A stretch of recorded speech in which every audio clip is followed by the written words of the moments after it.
In high school, I had a stalker. Here's the story. I'll try to keep it concise, but there's a lot of information for sure. I was 16 and we met on Facebook. He went to a nearby school and we decided to meet up for a movie. We had a great time together and ended up dating.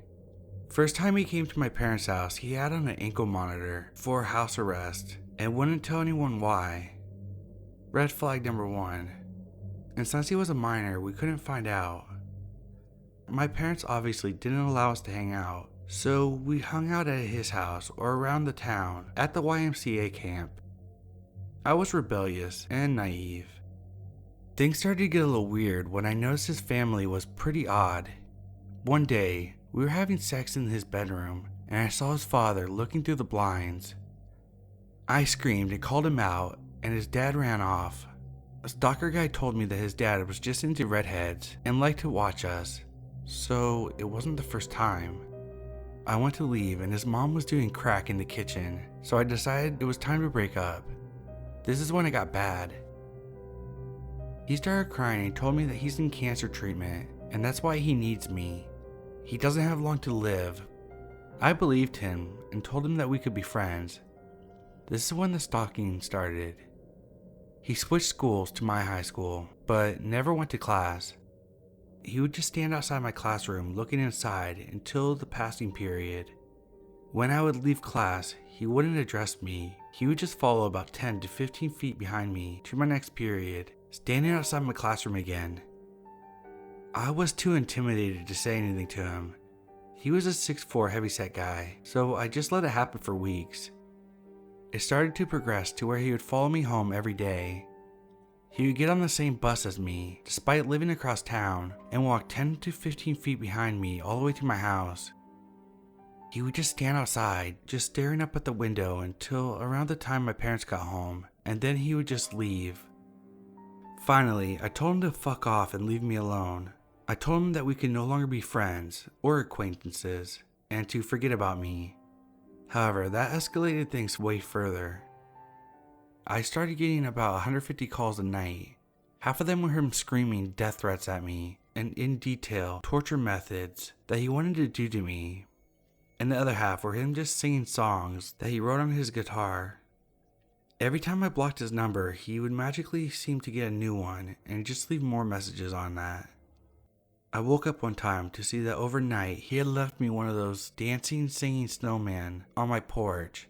He had stabbed it in the head with a knife, and the knife was still sticking out. He covered it in his liquid deodorant that I previously mentioned liking the smell of. And I noticed there was a hole where the little song recording device was. When I pressed the hand, it was not regular Frosty the Snowman song, but it was his voice, singing eerie. I'm going to have you forever. I'm never going to let you be. I was done at this point and told my parents, who contacted the school. They suspended him, but he still waited at my bus stop every day and walked to my home with me. One day he ran at me like he was about to tackle me. When I tensed up for the impact, he stopped and hugged me. It wasn't a regular hug. It was like he was trying to crush me. I was 5'1" and about 90 pounds at the time, and he ended up cracking one of my ribs. I cried and he started crying too before running off. He left me a voicemail, apologizing in a song. The one night is a night I'll never forget, and it's the reason why we got a restraining order and my dad got a gun. I woke up one evening for no reason, just was fully awake. I got up to go to the kitchen to get a glass of water, and in the reflection on my fridge, I saw movement in the backyard. I couldn't see well because it was so dark outside and so light inside, so I went to the back sliding glass door to get a better look. When I got closer, I was met with a silhouette of a 6'4" man standing there, just on the other side of the door. Stalker guy was in my backyard, under my room, at 3 a.m. He was just staring at me. I yelled and my parents got up, but he was gone by the time my dad went outside.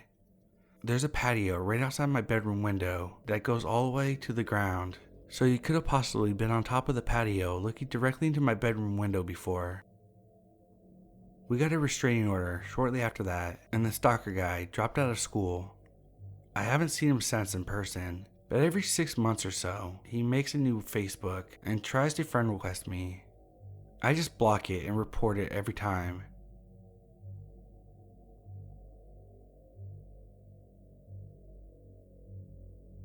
I used to order a lot of pizza. I love pizza.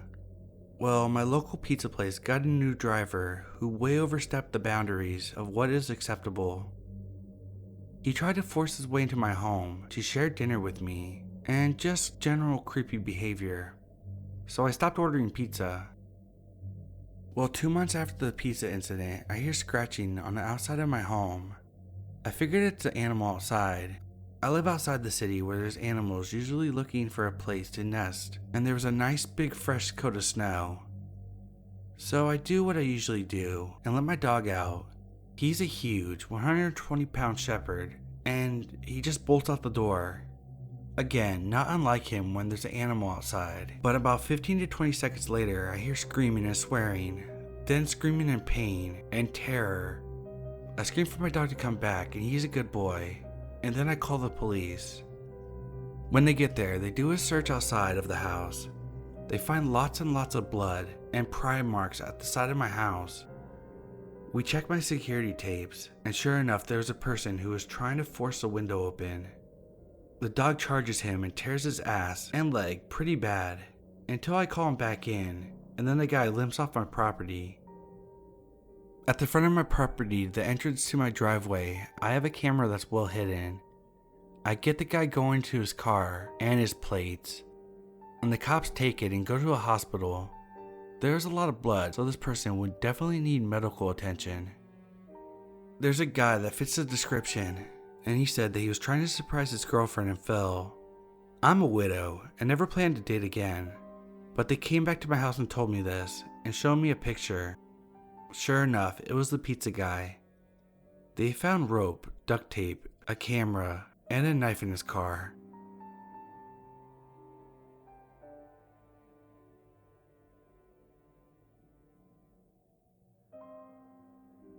This happened about 2 years ago in Iowa. I'm a Dutch girl, and I was visiting a friend over there. It was obvious I was foreign. I was way taller than most Americans and dressed differently. The most obvious part was that I didn't know my way around and was always using navigation to get places. I was visiting my friend, but she still had to work during the day, so I decided to entertain myself. I was walking to the local Goodwill to go thrift shopping. It was about 11 a.m. on a weekday, so there weren't many people in the streets. I was kind of struggling to find the building, my eyes glued to my Google Maps, when this dude parks his car right next to where I was standing. This was kind of strange since there was all kinds of spots, as the entire street was empty. But I didn't notice as my eyes were glued to Google Maps. Then he got out of his car, greeted me, and asked me how I was doing. Initially, I thought it was kind of strange because I'm from where strangers don't talk to you. Then I remembered I was in the US. I responded that I was doing fine. He asked me if I was local. Once again, initially I thought it was weird but shrugged it off due to cultural differences. I said I wasn't local. He then proceeds to call me exotic. I felt uncomfortable when he made this comment. He started to ask me all kinds of questions about what I was doing in Iowa, and my answers were very short. I was getting more uncomfortable by the minute due to the nature of the questions. It was like he was trying to figure out something about me. When he proceeded to ask me if I was alone, alarm bells went off. I made an excuse and told him that my friend was waiting for me inside Goodwill and that I should go see her now. I didn't even wait for a response and just walked inside.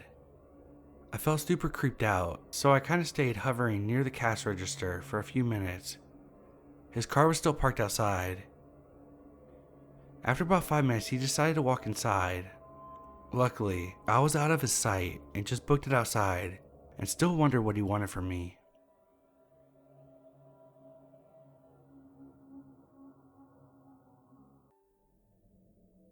After reading some posts today, I thought this might fit in here.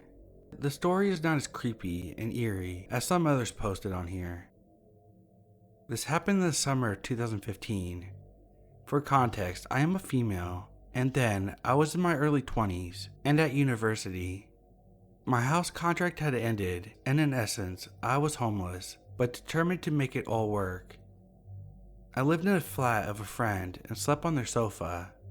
I was working all kinds of jobs, basically anything that was short term and that could give me some cash so I could buy some food and save some money. I was young and didn't have any work experience prior, so I couldn't really pick out what jobs I would be applying for. I would enter endless applications and hope to get a call for an interview. I applied for a waiting staff in a tea house just by the sea, where I assumed that posh local people would go, or tourists, so it sounded perfect. The job was quite far from where I was staying, but I couldn't really be picky. When I went to this place where I've never been prior, it was absolutely empty. It looked recently renovated, in a way not even finished fully. There were no customers, no staff, no one, just me and a man who was the owner. I didn't really think much of it, as I usually get paranoid over nothing. It was quite a small place, and it looked expensive. We sat in one of the rooms for the interview. The owner was a young man, probably in his 30s. He started by asking about my experience and what I was studying at university. We ended up sort of chatting about photography, as this was what I studied, and it has nothing to do with hospitality. However, he moved on to asking me what my favorite food and drink were. I didn't find that weird, as this job was in a place which served food and drinks. When I was about to leave, he asked me how I was getting home and offered me a ride back. I ditched his offer, but not very easily, and began to walk home.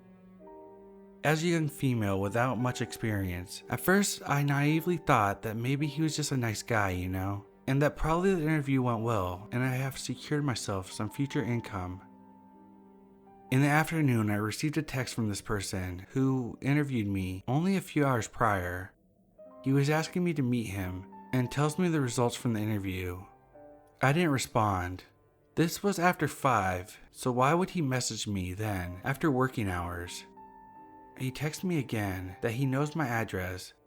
Of course, my address and phone number were on my CV, and that he was coming to pick me up in a half an hour to have dinner with me. I was shitting myself and was hanging out on the balcony now and then to see if he stalked me to my temporary home. I was so glad to be with my friends there, who could have done something to save me. I don't know if the guy came. I blocked his number and never replied to him. I was also staying in a block with flats, so thankfully, it was not a house where you can enter and find the person much easier. I feel a bit sad that I was naive, and that there was an attempt for me to be abused, or to get a job by having dinner with the owner. This makes me sick, just thinking about how normalized it is.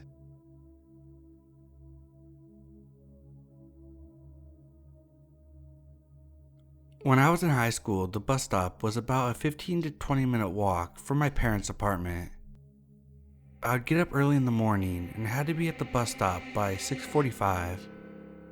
In one of the streets, there was this guy who would always be up and at his porch every morning during my walks to the bus. I'm assuming he was probably in his early 30s.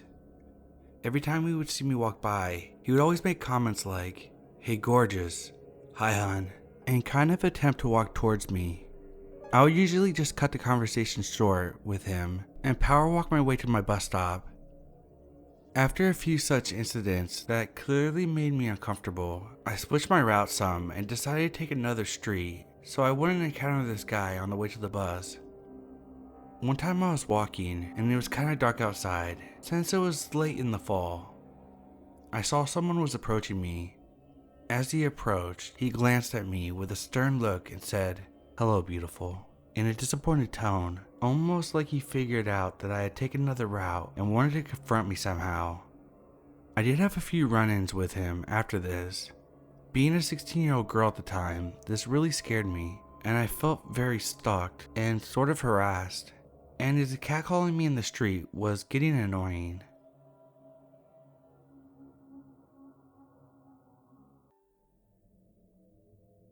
So when my husband and I were dating, we reached a point where we decided to live together.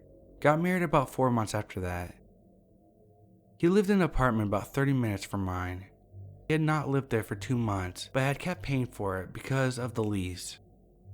So he goes to the apartment leasing office, informing them that he was not going to renew the lease and he would be gone soon. A few months after this, his ex calls him and asks him where he's moving to. Mind you, they haven't spoken for months at this point. He saw her call him and answered the phone and was super surprised on what on earth she could possibly want. He told her that it wasn't any of her business where he was going.